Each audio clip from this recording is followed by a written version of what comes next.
हूं आपके साथ अंजलि आनंद।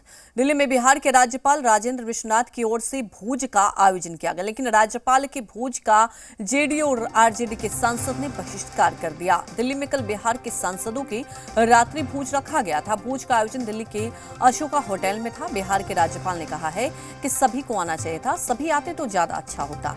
लोग नहीं आए, थोड़ा दुख हुआ। एक दूसरे को समझने का अच्छा मौका था।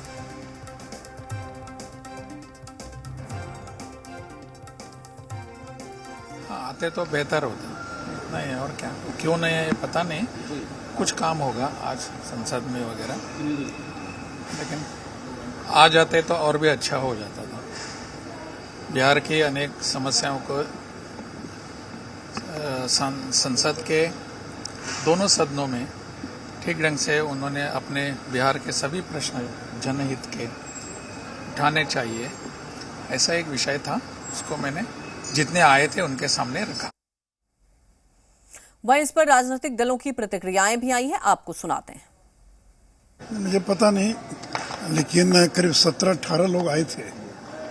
चिराग पासवान जी भी थे और पहली बार किसी राज्यपाल ने दिल्ली में सांसदों को बुलाकर उनकी बातों को सुना और मुख्य रूप से लोगों ने अपने अपने क्षेत्र की समस्याओं के बारे में उनको बताया और उनसे आग्रह किया कि आप जहाँ तक संभव हो अपनी मर्यादा और अपनी जो सीमाएं हैं उसमें रहते हुए और यथासंभव सहयोग करें समस्याओं के समाधान में।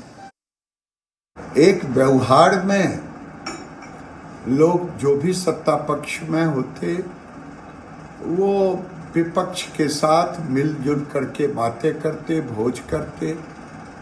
तो जब बैठने का एक साधन था भोजन पर मिलना, लेकिन विपक्ष ने बायकॉट कर दिया। इससे साबित होता है विपक्ष को लोकतंत्र में भरोसा नहीं है।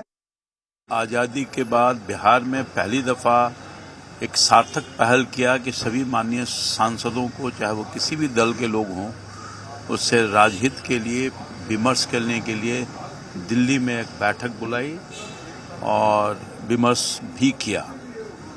और मुझे दुर्भाग्यपूर्ण स्थिति यह है कि इसको भी जो राष्ट्रीय जनता दल या जनता दल यू के जो लोग हैं राजनीतिक चश्मे से देखने का काम किया है।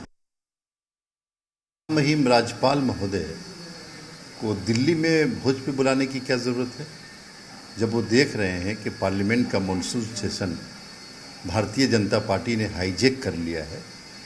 न तो लोकसभा में और न ही राज्यसभा में अपोजिशन की न तो आवाज़ सुनी जा रही है और न ही मणिपुर के मुद्दे पर बात करने की कोशिश हो रही, बात करने दी जा रही है। जो बोलने की कोशिश कर रहे हैं उनको सस्पेंड किया जा रहा है, हाउस से बाहर कर दिया जा रहा है। तो पूरे पार्लियामेंट को हाईजैक कर रखा है।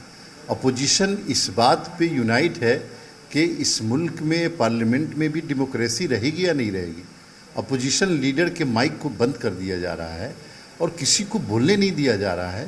तो ये दिल्ली के लुटियन जोन में जा कर के बिहार के महामहिम राज्यपाल जी भोज दे करके क्या मैसेज देना चाहते हैं? उन्हें विशेष राज्य का दर्जा मिल रहा था या मणिपुर की समस्याएं हल हो रही थी या समस्या हल हो गया था, जिसको लेकर के भोज था। एक तरफ मणिपुर जल रहा है, देश के प्रधानमंत्री 79 दिन तक चुप्पी साधे रहे, मणिपुर को जलने दिया। विभत्स तस्वीर जिस तरह से आया, सब लोग आहत है, देश का हर नागरिक आहत है, शर्मिंदगी महसूस कर रहा है। इन परिस्थितियों में कोई भोज का आयोजन करे तो उस भोजन में कैसे कोई शामिल हो सकता है? कोई विकास का सवाल होता, कोई मणिपुर की समस्याओं का हल का सवाल होता। लगता कि इन सवालों पर सरकार ने कुछ सोचा है, उसको हल निकाल दिया है, तो सब लोग को बुलाया गया है बात करने के लिए। मणिपुर पर बुलाते, उस पर बात करनी चाहिए थी। तो देखिए, अब जेडीयू और आरजेडी ने दूरी बनाई भोज से और सीधे तौर पर इस पर आपको बता दें कि बयानबाजी भी तेज हो गई। लेकिन बड़ा सवाल एक उठता है कि आखिर क्यों दूरी बनाई गई। एक तरफ दलील दी जा रही है कि देखिए, कोई वहां पर समस्या का समाधान तो हो नहीं रहा था, मणिपुर हिंसा को लेकर कोई डिस्कशन तो हो नहीं रहा था, आखिर हम किस लिए जाते। दूसरी तरफ राज्यपाल का देखिए ये कहना था कि एक साथ सांसद मिलते, बिहार को कैसे किस दिशा में लेकर जाना है, तो एक दूसरे को समझते भी और उस पर चर्चा भी होती। देखिए, बिहार के मुद्दे पर यदि राज्यपाल जो एक संवैधानिक पद है और वो निमंत्रण दे रहे हैं भोज के ही माध्यम से, तो निश्चित तौर पर बिहार के विकास में, बिहार का विकास हो इसके लिए निश्चित जो है सांसदों को आना चाहिए था।